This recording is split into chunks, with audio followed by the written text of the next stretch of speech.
Okay, good afternoon. Our speaker today is Stefano Sotira, who's a third-year PhD student at the University of Bologna, under the supervision of myself and Fabrizio Brighenti. Previously graduated also here with Professor Ciotti and Nipoti, and he's working since a couple of 3 years now on the simulation of AGN feedback in different kinds of simulation. And today he's going to show you also the impact of that on turbulent statistics. Maybe try to remove some of that. I'll just click on the OK. Yes. Okay, please, stage is yours. Thank you. Thank you for the presentation. So, I will talk to you about AGN feedback in galaxy clusters. So I will start introducing the context and so cool core cluster and the AGN feedback. Then I will show you the method that are the hydrodynamic simulations and the runs that I have performed. And then we will see the results. So a quick look to the thermodynamic evolution, and then in detail the kinematics of the phases and the turbulent properties that are studied with the velocity structure functions, and then of course conclusion and prospects. So we are talking about cool core galaxy clusters that are clusters that they have no experience major mergers in their past, so they are very relaxed, and they have at the center like a density of 10 to the -1, -2 particle per centimeter cube, and a temperature around 10 to the 7 Kelvin. So with these properties, the cooling time in the central region is very short. Is of the order of 1 gigayear, let's say, so shorter than the lifetime of the cluster. And so there is the cooling time is due to the cooling radiation emission of X-ray radiation, so due to the bremsstrahlung emission, and so there is a huge quantity of cold gas expected flowing toward the center of the cluster of around 1,000 solar masses per year. Of course, this cold gas is not observed because there is a source of heating at the center of the cluster that is likely the AGN. So you can see here the Perseus cluster that is a very relaxed cluster. This is an X-ray image, but despite the fact that it's very relaxed and very smooth, you can see in the image that there are some ripples, shocks, and cavities. And so probably the AGN is heating the gas through inflation of bubbles, sound waves, shocks, and also the turbulent dissipation of the kinetic energy converted into thermal energy of the gas. So there is also some cold gas. I will talk about cold gas considering the gas that is at temperature of 10 to the 4 Kelvin. So in theory is the warm phase of gas. But there is this cold gas. You can see from this image of H-half emission that it has not a galactic origin because it has like sides of 50 kiloparsec. We are seeing now the central galaxy of Perseus, but you can see that the cold gas is coming from the outside. So there are some processes that are suggested, that has been suggested for the origin of this cold gas. It is probably due to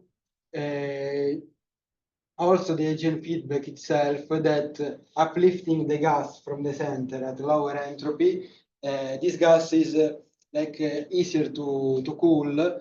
There is also the processes that can be thermal instability due to the entropy profile and so on. So the AGN feedback hits the intracluster medium, but it also like helps the formation of the cold gas.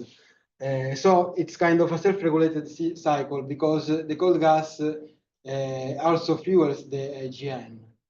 and then favor the feedback.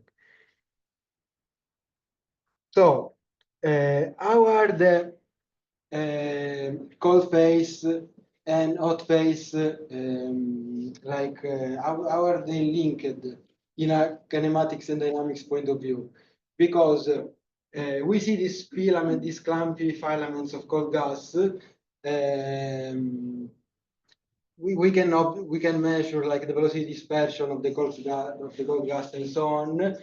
And for the hot gas, for the hot phases, is a bit more complex because before this year there was just a measure, let's say, of a relaxed cluster that is Perseus. So the velocity dispersion at the center of Perseus is about 150 kilometers per second. Now, thanks to XRISM, there is another measure of another relaxed cluster that has almost the same value. So relatively quiet atmosphere at the center, because of course it is much less than the thermal, the sound speed of the cluster that is around 1,000 kilometers per second. So I will test. I tested different feedback modalities and how so the AGM impacts the kinematics and the dynamics of these two phases. So let's see the method. So I simulated 6 runs with the ENZO code. That is a fixed grid code. And with the adaptive mesh refinement tool, I can reach a resolution of 240 parsec. And I don't have star formation. I'm trying to, the properties of the cluster is like similar to the Perseus cluster. And so the important part here is the implementation of the agent feedback. So the agent feedback is based on the cold gas. So when there is a quantity of cold gas that reaches the proximity of the supermassive black hole, it is transformed into power of the feedback. And I can decide like how much of this power is thermal and how much is kinetics through this parameter kinetic fraction. So that it decides how much is kinetic and the remainder will be thermal. And I have also precession of the jets. So when there is the precession, there is a precession with an opening angle of 9 degrees and a period of 10 megayear. So I performed 6 runs with these different feedback modalities. So I have the K1 that is totally kinetic feedback. Then there is K05 that is a mixed of both kinetic and thermal feedback. And then there is the thermal runs that have like they have like 90% of power ejected as thermal. And the rest as kinetic, and then I have the correspective with without precession. So you can see from these images of temperature and density that different feedback modalities produce very different jets. And so with these runs, the first, let's say, test that the agent feedback has to pass is that the main its main role that is to heating the cool core, the cluster core, so avoiding the cooling flow of the cluster, the cooling flow of the cold gas, but also preserving the cool core. I mean, the temperature profile has to remain like kind of untouched. So here I'm comparing the profiles of some runs for clarity, not of all the runs, but I compared these profiles of the simulations with some observed profiles of the same clusters, of kind of the same type of cluster. And you can see that, I mean, I can say to you that like all the runs pass the test of this comparison, except the kinetic run without precession, because it fails in the temperature profile and in the entropy profile, because maybe you saw in the picture that it's this run here that produce these very thin jets that are unable to hit in a proper way the cluster. So I rejected this run, and then I continued the analysis with the other 5 runs, the kinematics analysis. So here I'm showing you just one run, the kinetic run, 3 different moments. And we have the emission weighted projected velocity and the velocity dispersion of 3 epochs, like at the very beginning, during a strong outburst of the AGN, and when the AGN is in a low state. And I also produced this kind of coarser images to simulate kind of observations. And so here, well, of course, the AGN feedback puts the gas in motion. So at the end, the gas is at rest, and then the AGN feedback puts all the gas in motion. During the strong outburst, there is a very large, in this run, there is a very large velocity dispersion around 500 kilometers per second. And then when the AGN is in a low state, and the velocity dispersion is almost like very it has like an axisymmetric distribution. And then when the AGN is in a low state, the velocity dispersion is almost homogeneous with values around 100, 200 kilometers per second. This is when we see the AGN like edge on. If we see the AGN face-ons on the top, the velocity dispersion is more symmetric. And also, of course, during the strong outburst is larger in the center. So if we now do like a computation of the velocity dispersion just at the very central pixel of at the very central region of the cluster, so considering a region of 60 kiloparsecs, that is the one observed by Tom more or less, and we put the result like against the time, we have these plots that is indeed the velocity dispersion against the time of each run of the hot phase. And we can see that for most of the cluster evolution, it is in the range measured by Itomi and XRISM. And but there is some runs that are have more anisotropy, like where the more there is kinetic energy in the feedback, the more there is anisotropy in the velocity dispersion along the jet axis. And we can see that there is a clearly correlation between the value of the velocity dispersion and the power of the AGN, that is the gray lines, that are the gray lines here. So the gray lines are the power of the AGN, and the color lines are the velocity dispersion, and there is clearly a correlation.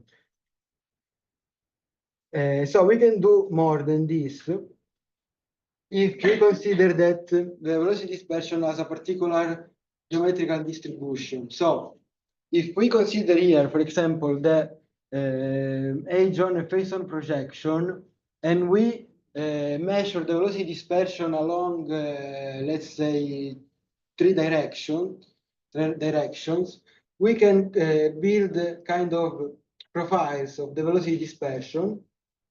So now we have the velocity dispersion at some epochs, with the time going from the left to the right. And the color coding is representing the different runs.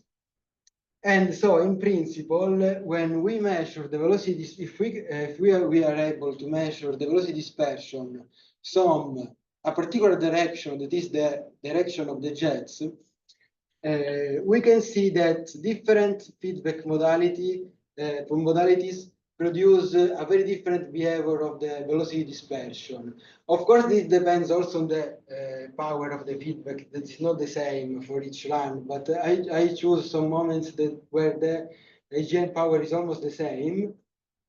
And you can see that the profiles are very different. So in principle, if we can measure the velocity dispersion, this velocity dispersion along particular axis, we can discriminate which feedback modality is at play.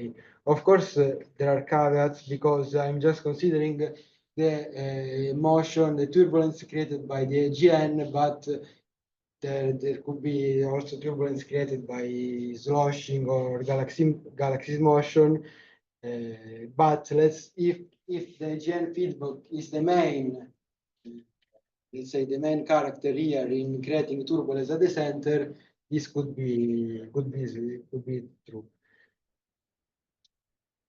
So now we can focus a bit on the cold gas formation.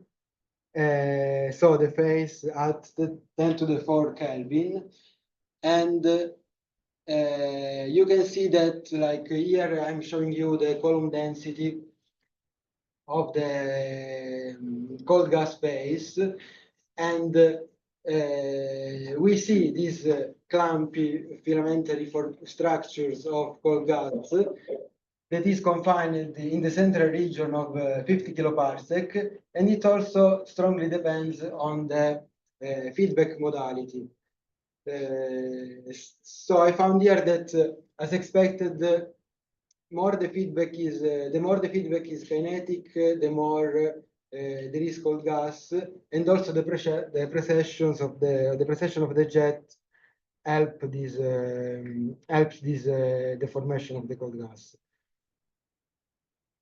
Now, if we take again the hot gas velocity dispersion, but compared now with the cold gas velocity dispersion, also in the very center, like at the very center of the cluster, we can see that there is no a real correlation. So these two phases in this work are not totally correlated. When there is kind of a correlation of the phases, like in the kinetic run, it's likely that the cold gas, since the peaks in the velocity dispersion of the cold gas precede the AGN power, is more likely that the cold gas is connected to an inflow of the gas, and the hot gas kinematics is more related to the outflows, since it is very correlating with the AGN power. So, do I have time? Okay. So we can see in detail now, a bit in detail, the turbulent structure with the velocity structure functions. So the velocity structure functions are tools that can link, they can study how the velocity is correlating in different points of the gas. And we can say that very roughly that the velocity structure functions measure at that scale how much energy is contained in the vortex that have that particular scales and below that scale. In the Kolmogorov turbulence, the slope of this function is supposed to be proportional, is supposed to be 1/3. So the velocity structure function will be proportional to the scale to 1/3. And there are also very important scales that are the small scales in which the turbulence dissipates energy. But here in the simulation, we cannot see anything because they are very close. These scales are very close to the resolution limit, so we cannot analyze these parts. And also another important other important scales are the large scales, where in theory, these scales indicate like the injection of turbulence, so the integral scale of the turbulence. But also here, maybe there are studies in progress, because probably in the simulation, when we compute the velocity structure function, there are some effects due to the finite volume that we consider. So I wouldn't say anything about this like this scale, but I can fit the slope in the middle, like from 10 kiloparsec to, let's say, 70, 80 kiloparsec. And here, in this kind of messy plots, I put the slopes of the velocity structure function. The red circle are the slopes of the velocity structure function at each moment of the cluster evolution. The black line, the black dashed line, is the Kolmogorov turbulence, and the green dotted lines are again the power of the AGN. So we can see that there is also here a correlation between the slopes and the power of the AGN. In particular, the slopes, the velocity structure function gets steeper during the outburst of the AGN. And also, there is another problem also, because when we measure the velocity structure functions, we measure the projected velocity structure function. So we asked, like, how are they related, like the projected and the three-dimensional velocity structure function. So here I computed also the projected the projected ones that are the blue diamonds. And we didn't find like an easy correlation between the two, because in some runs, like maybe in the thermal runs when where the motion is very isotropic, it seems that the slopes are the same. But if we consider the kinetic run, we can see that there is clearly a difference between the intrinsic and the projected velocity structure functions, and that it doesn't seem that there is a trend in which we can say, like, we can like observe the projected one and say something on the intrinsic one. So this is something that we have to study more. So for the cold gas, maybe I can skip. So conclusion of the work is that the AGN feedback is able to produce the velocity dispersion that we observe at the center of the full core cluster.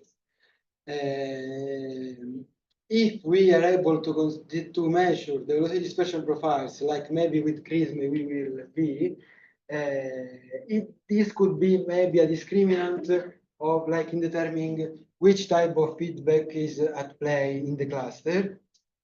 Then I didn't see a strong correlation between the hot gas and the cold gas phases, so we cannot derive the hot gas kinematics just measuring the cold gas one.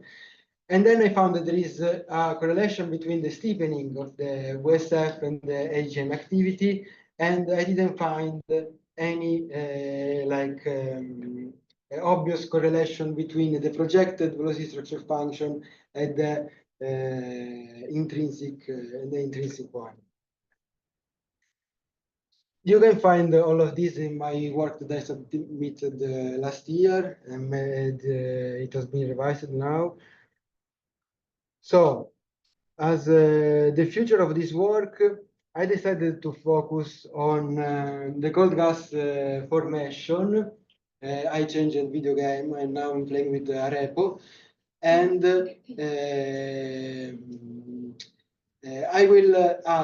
I'm adding in the simulation, like, this Greco tool, that there are these routines that are able to simulate all the cooling process, like up to the formation of neutral hydrogen, molecular hydrogen.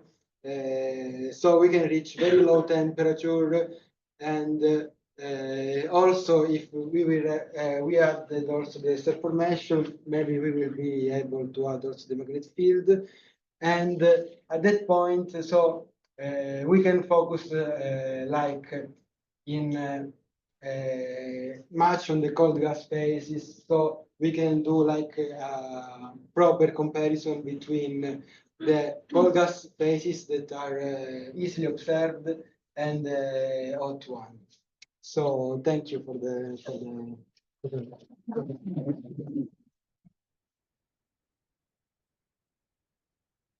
So, questions for the speaker?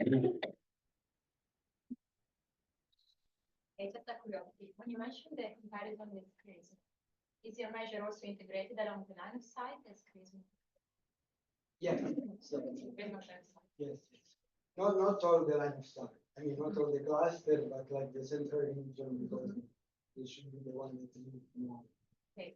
And so if there is an additional source of velocity, like it was in a cosmological environment, and you had additional source of turbulence of velocity, you're saying that this is basically PAGN, what the PAGN is doing is not to reproduce acceleration. Yes. Yes.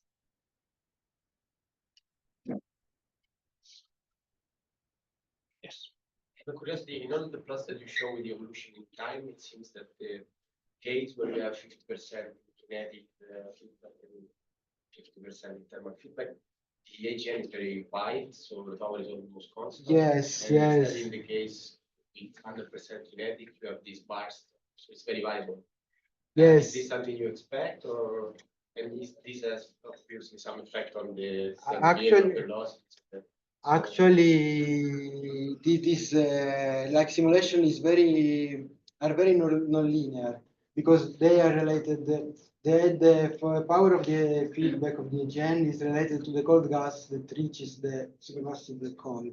So every run has its history, and in the case of this run here, you can see that without precession is very chaotic. This is the same kind of feedback, but without precession is very chaotic. With precession, indeed, instead it enters in this kind of constant state. And this is because, probably not physical, of course, but I don't know. Because when it forms the cold gas, it forms a disk, kind of a massive disk. And it stalls the simulation because this disk allows the accretion like in a smooth way, but without like burst due to the clumpy and this thing. So if this is a stable solution, I mean, if you run these many times, you always end up like that. That's specific. yes, but of course, if we had like more like maybe star formation. Something else, it will be different. I couldn't understand the initial setup of your simulation. How is the box field at the ordering limits in? And another question: how do you inject? How is the AGN implemented? Is it thermal momentum? Yes, sorry, I ran a bit in that part. Yes, in practice, I have this box of 16 megaparsec in which I have just the gas of the cluster, and I implemented all the profiles like resembling the Perseus cluster profile. So I implemented temperature, density profile. There is a dark matter halo, like a dark matter gravitational potential plus the central galaxy potential, the supermassive black hole potential. But anyway, the density profile is set by the hydrostatic. No. I implemented the fit of the observed Perseus cluster. Like both the fit of temperature and density. But is it equilibrium? Yeah. But then you switch cooling on and then you start the If cooling yes, if catastrophe. I run the simulation just with the profiles, it is negative. If I reach the cooling, then the cooling flow starts. So how do you prevent overcooling? With the GMP. So it works immediately from the beginning. It does, no, there is a moment like maybe yes, no, I don't have, but there is a moment like there is a cooling phase that lasts like 500 years. Then the GM starts. Okay, but what is the density in the center? The gas density in the center is 10 to the -1, I see. Okay. Yes, Okay. these are going like from the, I don't remember the, no, there's no time, sorry. But yes, these are all the like profiles. There is no color coding with the time, I'm sorry, but yes. For the Do evolution, you inject the thermal energy? I injected like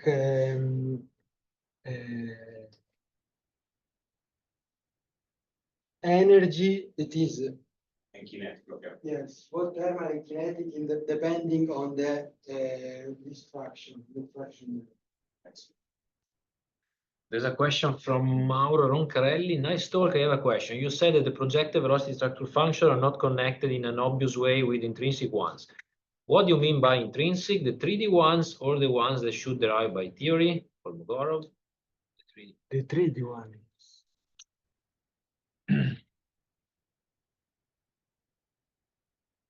Yes, the 3D one that depends also on the direction, actually. Thanks. He says. Any other question? Yes. Thanks for the talk. And so there was when you have the slide with the Tommy picture Yes. cluster, it was in the upper part. Yeah. So the two images on the top of the slide are like one simulation and one observational. No, they are just observations. They are both observations. Yes. So and the resolution of I think I imagine the one on the right. The right is, yes, I think the resolution of Itomi. I mean, while the other one is great. No, this is just an Itomi observation. They measured like different velocity in those pixels, and then the velocity dispersion in these like larger areas like the central, outer. Okay. The resolution is not much smaller than the squares of the Big one, yes. of But- the 3 times 3 sort of pixels that you see in the. Yes. Yes. Okay, if there are no other questions, thanks, Stefano.